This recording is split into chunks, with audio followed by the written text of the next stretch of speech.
We got to get our speakers back up here. Speakers come back up front. This is another piece that the converts have a problem with. Welcome to the Inquisition, gentlemen. Nobody expects the Spanish Inquisition. All right, we got all four. Now we're just going to have quick questions and answer period. Oh, Father. Where'd he go? Father's trying to hide. Five for $5. Yep. Quick, get a picture of all of them before the blood starts flowing.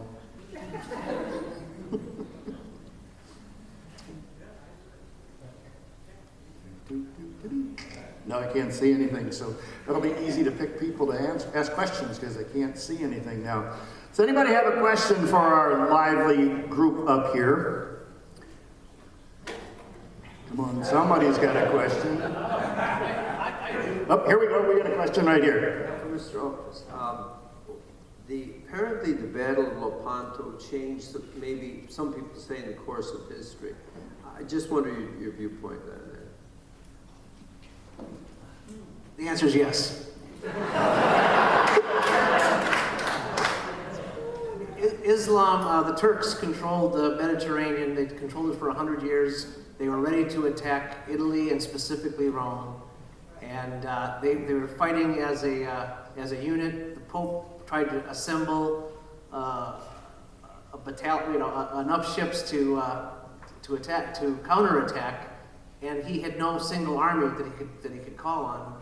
And so he had to call on several different nations, and it was miraculous what they were able to put together. But the battle itself was miraculous that they defeated the Turks. They defeated a superior army. And it's a wonderful story because they actually came in a formation that was shaped like a cross against a formation that was shaped like a crescent. And they're all praying the rosary, which is why tomorrow is the Feast of the Rosary, because tomorrow is the date of the defeat. Which is why they had to use sailing boats, because it's very hard to say the rosary and row at the same time. Yes, question? First off, thank you to each and every one of you. This has just been a marvelous experience, and it's been very inspiring and very informative for me. So thank you. So thank you to each and every one of you. I guess my primary question would be, between Newman and Chesterton, which of these two men... Chesterton.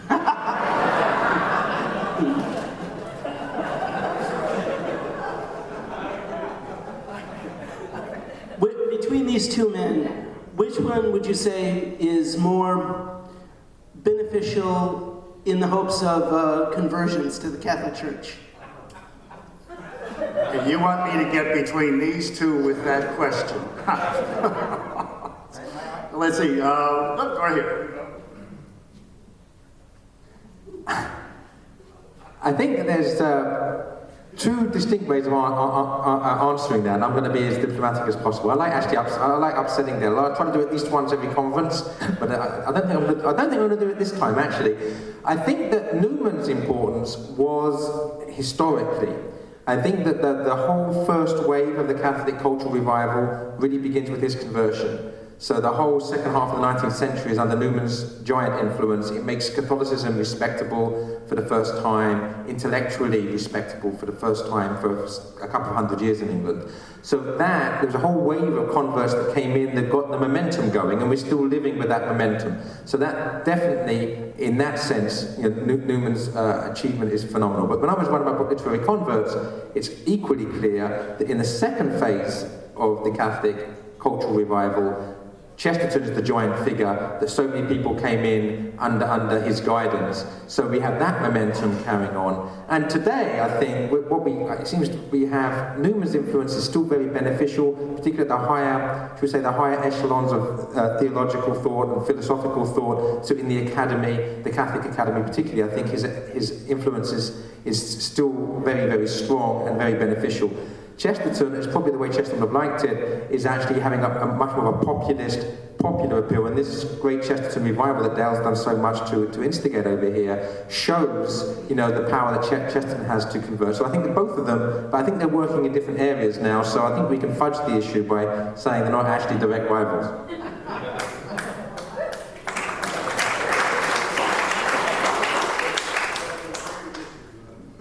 No, of course I would like to agree. We're Catholic, and that means we can choose both. We don't have to privilege one over the other. I think that they complement each other very well, though, because you could say that Chesterton helps us to see the extraordinary in the ordinary, and Newman helps us to see the extraordinary as ordinary. So there's a different tone. They're screwed up to sort of different pitches, but I think we can use them both, and we need them both.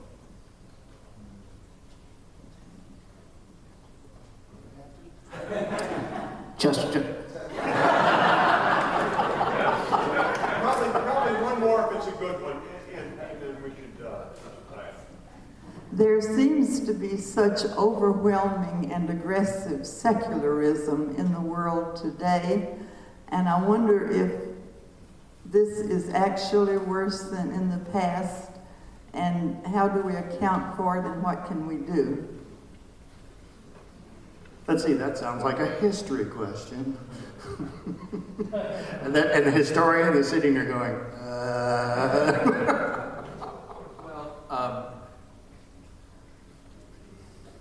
At one level, I think I'd say no. I mean, at one level, I'd say yes, and how's this for an answer? Yes and no. Since we're playing both sides. Yeah. Oh, you want me to say Newman, right? Yeah, I mean, yes and no. I think these things are somewhat, you know, it comes from the eyes of the beholder here. Certainly, if you go back to the days of Augustine in the early 5th century, they were faced with some pretty serious issues that we might call secularism, invasion, all kinds of things. So, while, you know, the days and times in which we live appear to be the worst things have ever been, I would say no, that's probably not the case historically. That's my... First of all, as you say, tomorrow is the feast of the Holy Rosary, the Battle of Lepanto that Dale mentioned. Christendom could have fallen then. Chesterton's poem makes it perfectly clear that Christendom was very divided then. It was just after the Reformation. Things seem to be fragmenting. I'm sure that for people that had been used to 1,500 years of unity, to see all of a sudden this fragmentation, that must have seemed terrible. And then we have the early church that's been mentioned, and the invasions then. And so I think basically every single era, the reason that we're the church militant on earth is that the church is always threatened. And we have to be militant. And I've just grabbed the microphone because he's just about to finish. I just want very quickly to make a postscript to my talk because I messed one thing up. This won't take any more than about 20 or 30 minutes. Now, is that all right? Okay. No, actually, my father, I think it's very important, I owe it to my father, God rest his soul, because I mentioned about him throwing the rosary beads out of the window, that my father became a Catholic when he was in his 60s, in about 1995. And when he died 2 years ago, the last two days of his life, all he wanted to do was pray the rosary. And I wanted to make that clear because I didn't want to perpetrate the injustice, so thank you. and we have one, I need David to say. You are correct in saying that this is a day of extraordinary secularism in one sense, but I agree with RJ that if you take a look at the world of late antiquity, it's so similar to ours in many, many ways. The growth of the occult, the belief in blind fortune, a type of disillusionment, and so forth and so on, especially when Rome fell to the barbarians. It was a shockwave. But you know, every age presents a different face. The devil doesn't have anything that he can win by, so he keeps changing his strategy. We have today half the people that have ever been alive on the face of the earth right now. The ante's pretty high. I think we're going to win. It's not that bad. I'm planning on a victory.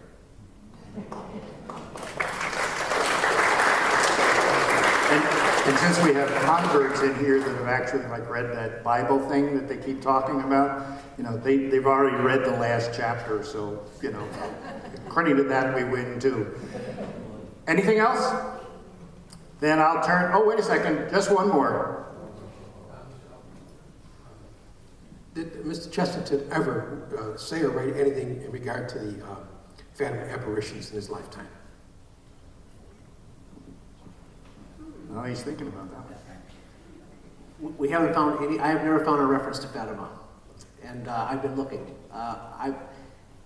If he wrote anything at all, it would be in an uncollected piece for a Catholic journal. And I mean, he certainly never mentioned anything about it at the time, and his conversion was in 1922. That's where we're going to find it, and we're still digging up things. There's not a library on earth that holds all of Chesterton's writings. We're still collecting them. It's just incredible. And I have to say that's the first time I've heard Dale Ahlquist ever say that Chesterton hadn't written something on it. So far that we know of. I'd like to thank everyone for their presentations. Thank everyone here for your cooperation and attention. Mr. Horvath. I'd like to thank Mr. Horvath and his wife for all their work.